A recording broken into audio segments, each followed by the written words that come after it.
அனைவருக்கு ஸ்தோத்திரம். தொடர்ந்து வேதாகமத்தை வாசிக்கலாம். இந்த நாளில் 2 ராஜாக்களின் புத்தகம் 5ஆம் பகுதியை துவங்கி 2 அரசர்கள் 5 துவங்கி வாசிக்கலாம்.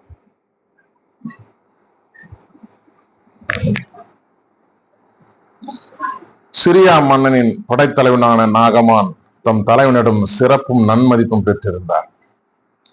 ஏனெனில் அவர் மூலமாய் ஆண்டவர் சிரியாவுக்கு வெற்றி அளித்திருந்தார். அவர் வலிமை மிக்க வீரர், ஆனால் தொழுநோயாளி. சிரியா நாட்டினர் ஒரு முறை கொள்ளையடிக்க சென்ற பொழுது இஸ்ரேலை சார்ந்த ஒரு சிறுமியை கடத்தி கொண்டு வந்திருந்தனர். அவள் நாகமானின் மனைவிக்கு பணிவிடை புரிந்து வந்தாள். அவள் தன் தலைவியை நோக்கி, என் தலைவர் சமாரியாவில் இருக்கும் இறைவாக்கினர் முன்னிலையில் சென்றார் எனில் அவரை ஒரு தொழுநோயை குணமாக்குவார் என்றாள். எனவே நாகமான் தம் தலைவனிடம் சென்று, இஸ்ரேல் நாட்டை சார்ந்த சிறுமி என்னென்னவாறு கூறுகிறாள் என்று அவனுக்கு தெரிவித்தார். அப்போது சிரியா மன்னர், சென்று வாரும், நான் இஸ்ரேல் அரசனுக்கு மடல் தருகிறேன் என்றார். எனவே நாகமான் ஏறத்தாழ 400 கிலோ வெள்ளியையும் 6000 பொற்காசுகளையும் 10 பட்டாடைகளையும் எடுத்துக்கொண்டு பயணமானார். அவர் இஸ்ரேல் அரசனிடம் அம்மடலை கொடுத்தார். அதில், இத்துடன் என் பணியாளன் நாகமானை உம்மிடம் அனுப்புகிறேன், அவனது தொழுநோயினை நீக்க வேண்டும் என்று எழுதப்பட்டிருந்தது. இஸ்ரேல் அரசன் அம்மடலை படித்தவுடன் தம் ஆடைகளை கிழித்து கொண்டு, நான் என்ன கடவுளா? உயிரை கொடுக்கவும் உயிரை எடுக்கவும் என்னால் இயலுமா? சிரியா மன்னன் ஒருவனை என்னிடம் அனுப்பி அவனுக்குள்ள தொழுநோயை குணப்படுத்த சொல்கிறானே, என்னோடு போரிட அவன் வாய்ப்பு தேடுவதை பார்த்தீர்களா என்று கூறினான். கடவுளின் அடியவரான எலிசா இஸ்ரேல் அரசன் இவ்வாறு தன் ஆடைகளை கிழித்து கொண்ட செய்தியை கேள்வியுற்று அவனிடம் ஆள் அனுப்பி, நீர் ஏன் ஆடைகளை கிழித்து கொண்டீர்? அவன் என்னிடம் வரட்டும், இஸ்ரேலில் ஓர் இறைவாக்கினர் உள்ளார் என அவன் அறியட்டும் என்று சொன்னார். அவர் நாகமான் தம் குதிரைகளுடனும் தேருடனும் எலிசா வீட்டுக்கு வாயில் முன் வந்து நின்றார். எலிசா, நீ போய் யோர்தானில் 7 முறை மூழ்கினால் உன் உடல் நலம் பெறும் என்று ஆள் அனுப்பி சொல்ல சொன்னார். எனவே நாகமான் சினமுற்று வெளியேறினார். அப்போது அவர் என்னிடம் வந்து என் அருகில் நின்று தம் கடவுளாகிய ஆண்டவரின் பெயரை கூவி அழைத்து, தொழுநோய் கண்ட இடத்தில் மேல் தம் கையை அசைத்து குணப்படுத்துவார் என்று நான் எண்ணியிருந்தேன். அபனா பர்பார் என்ற தமஸ்கு நதிகள் இஸ்ரேலில் உள்ள ஆறுகள் அனைத்தையும் விட மேலானவை அல்லவா? அவற்றில் மூழ்கி நான் நலமட முடியாதா என்று கூறி ஆத்திரமாய் திரும்பி செல்லனானார். அப்போது அவருடைய வேலைக்காரன் அவரை அணுகி அவரிடம், என் தந்தையே, இறைவாக்கினர் இதைவிட அரிதான ஒன்றை உமக்கு கூறியிருந்தால் நீர் அதை செய்திருப்பீர் அல்லவா? மாறாக மூழ்கி எழும் நலமடைவீர் என்று அவர் கூறும்போது அதை நீர் செய்வதற்கு என்ன என்றனர். எனவே நாகமான் புறப்பட்டு சென்று கடவுளின் அடியவரது வாக்கிற்கிணங்க யோர்தானில் 7 முறை மூழ்கி எழ அவர் நலமடைந்தார். அவரது உடல் சிறு பிள்ளையின் உடலை போல் மாறினது. பின்பு அவர்தம் பரிவாரம் அனைத்துடன் கடவுளின் அடியவரின் இடம் திரும்பி வந்து, இஸ்ரேலை தவிர வேறு எந்த நாட்டிலும் கடவுள் இல்லை என இப்பொழுது உறுதியாக அறிந்து கொண்டேன். இதோ அடியான் என் அன்பளிப்பை ஏற்றுக்கொள்ளும் என்றார். அதற்கு எலிசா, நான் பணியும் வாழும் ஆண்டவர் மேல் ஆணை, நான் எதையும் ஏற்றுக்கொள்ளேன் என்றார். நாகமான் எவ்வளவோ வற்புறுத்தியும் ஏற்றுக்கொள்ளவில்லை.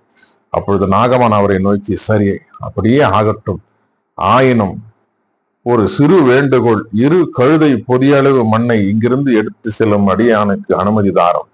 இனிமேல் அடியானாகிய நான் ஆண்டவரை தவிர வேறு தெய்வங்களுக்கு எரிபலியோ வேறு பலியோ ஒருபோதும் செலுத்த மாட்டேன். ஆயினும் ஒரு காரியத்திற்காகவும் அடியானாகிய என்னை ஆண்டவர் மன்னிப்பராக. என் தலைவன் வழிபடுவதற்காக ரிம்ரோன் கோவிலுக்கு சென்று என் கையில் சாய்த்து கொண்டு அதனை வணங்குகையில் நானும் அங்கு தலை வணங்க நேரிட்டால் அடியானாகிய என்னை அச்செயலுக்கு ஆண்டவர் மன்னிப்பாராக என்றார். அதற்கு எலிசா, அமைதியுடன் சென்று வாரும் என்றார். நாகமான் அவரிடமிருந்து விடைபெற்று சற்று தூரம் போன பின் கடவுளின் அடியவரான எலிசாவின் பணியாளன் கேகசி, என் தலைவர் இந்த சிறிய நாட்டு நாகமானிடமிருந்து அவன் கொண்டு வந்தவற்றில் எதையும் பெறாமல் அவனை விட்டு விட்டார். வாழும் ஆண்டவர் மேல் ஆணை, அவர் பின் ஓடி அவரிடமிருந்து எதையாவது வாங்கி கொள்வேன் என்று சொல்லி கொண்டான். எனவே கேகசி நாகமான் பின்னே ஓடி வந்தான். அவன் ஓடி வருவதை நாகமான் கண்டு தம் தேரிலிருந்து விரைவாய் இறங்கி அவனை எதிர்கொண்டு போய், என்ன, எல்லாம் நலமா என்று வினவினார். அவன் மறுமொழியாக, ஆம், எல்லாம் நலமே. என் தலைவர் தங்களிடம் என்னை அனுப்பி இறைவாக்கினர் குழுவிலான 2 இளைஞர் எப்ராஹிம் மலைநாட்டிலிருந்து இப்பொழுதுதான் வந்துள்ளனர். அவர்களுக்கு 40 கிலோ வெள்ளியும் 2 பட்டாடைகளும் கொடுத்து அனுப்பும் என்று சொல்ல சொன்னார் என்றார். அதற்கு நாகமான் 80 கிலோ வெள்ளி ஏற்றுக்கொள்ள மனம் வையும் என்று சொல்லி அவனை வற்புறுத்தி 2 பைகளில் 80 கிலோ வெள்ளியை கட்டி 2 பட்டாடைகளோடு 2 பணியாளரிடம் கொடுக்க அவர்கள் அவற்றை அவன் முன்னே கொண்டு சென்றனர். கேகசி மலையை வந்தடைந்ததும் அவர்களிடம் அவற்றை பெற்று தன் வீட்டில் வைத்துக் கொண்டான். பின் அவர்களை அனுப்பி வைக்க அவர்கள் திரும்பிச் சென்றனர். அவன் தன் தலைவரிடம் வந்து அவர் முன் நின்றான். எலிசா அவனை நோக்கி, கேகசி, நீ எங்கிருந்து வருகிறாய் என்று கேட்டார். அவன், அடியேன் எங்கும் செல்லவில்லை என்றான். அதற்கு அவர், அந்த ஆள் தேறி நின்று இறங்கி உன்னை எதிர்கொண்டு வந்ததை நான் ஞானத்தால் அறிந்தேன். வெள்ளி ஆடைகள், ஒளிவ தோப்புகள், திராட்சை தோட்டங்கள், ஆடு மாடுகள், வேலைக்காரர்கள் இவைகளை பெற்றுக்கொள்ள இதுவா சமயம்? எனவே நாகமானின் தொழுநோய் உன்னையும் உன் வழி வந்தோரையும் என்றென்றும் பீடிக்கும் என்றார். அவ்வாறே அவனுக்கு தொழுநோய் பிடிக்க அவன் உடம்பெல்லாம் வெண்பனி போல் ஆயிற்று. அவன் அவரை விட்டு பிரிந்து சென்றான். 6ஆம் பகுதியை வாசிக்கலாம். கோடரியை மீட்டல். ஒரு நாள் இறைவாக்கினர் குழுவினர் எலிசாவை நோக்கி, உம்மோடு நாங்கள் வாழும் இந்த இடம் மிக குறுகியதாய் உள்ளது. எனவே நாங்கள் யோர்தானுக்கு சென்று ஆளுக்கு ஒரு உத்திரம் கொண்டு வந்து வீடு ஒன்று கட்டி அதில் குடிபுகுவோம் என்றனர். அதற்கு அவர், போய் வாருங்கள் என்றார். அவர்களில் ஒருவன், நீரும் அடியாராகிய எம்மோடு வாரும் என்று அழைத்தார். நானும் வருகிறேன் என்று கூறினார். எனவே அவரும் அவர்களுடன் யோர்தானுக்கு சென்றார். அவர்கள் மரங்களை வெட்டி வீழ்த்தினர். அவ்வாறு ஒருவன் உத்திரம் வெட்டி கொண்டிருந்த பொழுது அவனது கோடரி கடந்து தண்ணீரில் விழுந்தது. உடனே அவன், ஐயோ, என் தலைவரே, இது இரவல் பொருளாயிற்றே என்று கத்தினான். அப்பொழுது கடவுளின் அடியவர், இது எங்கு விழுந்தது என்று கேட்டார். அவனும் அந்த இடத்தை காட்டினான். உடனே எலிசா ஒரு கம்பை வெட்டி அங்கு எரியவே கோடரியும் மிதக்க தொடங்கியது. அவர், அதை எடுத்துக்கொள் என்று அவனிடம் கூற அவனும் அதை கை நீட்டி எடுத்துக்கொண்டான். சிரியாவின் படை தோல்வியுறுதல். சிரியாவின் மன்னன் இஸ்ரேல் நாட்டின் மீது போர் தொடுத்தான். அப்பொழுது அவன் தன் அலுவலரோடும் கலந்து பேசின இடத்தில் பாளையம் இறங்குவோம் என்றான். அப்பொழுது கடவுளின் அடியவர்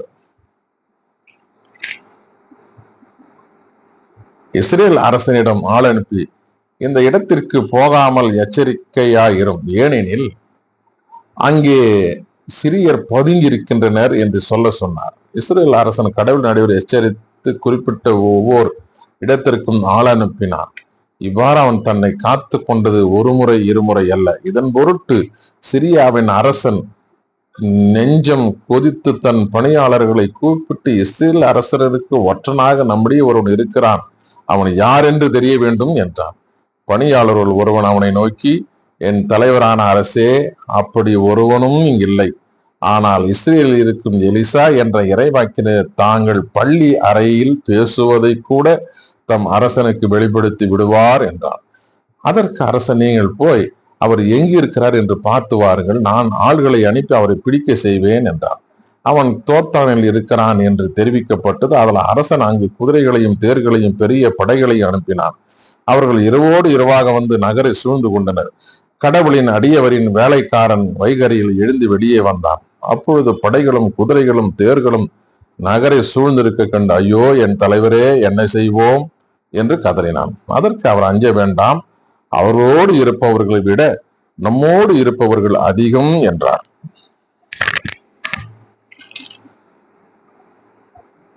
பின்பு எலிசா, ஆண்டவரே, இவன் பார்க்கும்படி இவன் கண்களை திறந்தருளும் என்று வேண்டினார். ஆண்டவர் அவ்விதமே வேலைக்காரனின் கண்களை திறந்தார். இதோ மலை எங்கனும் நெருப்பு குதிரைகளும் தேர்களும் எலிசாவை சூழ்ந்து நிற்பதை கண்டான்.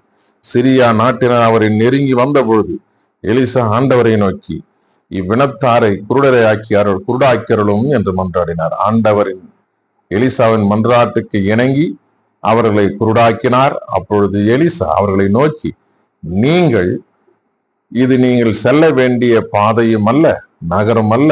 என்னை பின்பற்றி தொடருங்கள். நீங்கள் தேடும் மனிதரிடம் நான் உங்களை அழைத்து செல்வேன் என்று சொல்லி அவர்களை சமாரியாவுக்கு அழைத்து சென்றார். அவர்கள் நகருக்குள் நுழைந்ததும் எலிசா, ஆண்டவரே, இவர்கள் பார்வை வரும்படி இவர்கள் கண்களை திறந்தரலும் என்றார். ஆண்டவர் அவர் கண்களை திறக்க சமாரியா நகரின் நடுவில் தாங்கள் இருப்பதை அவர்கள் கண்டனர். இஸ்ரேல் அரசன் அவர்களை கண்டவுடன் எலிசாவை நோக்கி, என் தந்தையே, இவர்கள் நன்றி வீழ்த்தட்டுமா என்றான். அதற்கு அவர், கொல்லாதே, நீ சிறைப்படுத்தியவர்களை நீயே உன் வாளினாலே அம்பினாலோ கொல்வாயா? எனவே அவர்கள் பசிதாகம் தேர அவர்களுக்கு அப்பமும் தண்ணீரும் கொடு, அவர்கள் தங்கள் தன்னிடம் திரும்பி செல்லட்டும் என்றார். அவ்வாறு அரசன் அவர்களை பெரிய விருந்து அளித்தான். அவர்களும் உண்டு குடித்தனர். பின்னர் அவர்களை அனுப்பி வைத்தான். அவர்களும் தங்கள் தன்னுடன் திரும்பி சென்றனர். அதன் பின் சிரியா கொள்ளை கூட்டத்தினர் இஸ்ரேல் நாட்டுக்குள் காலெடுத்து வைக்கவில்லை. சமாரியா முற்றுகை இடப்படுதல்.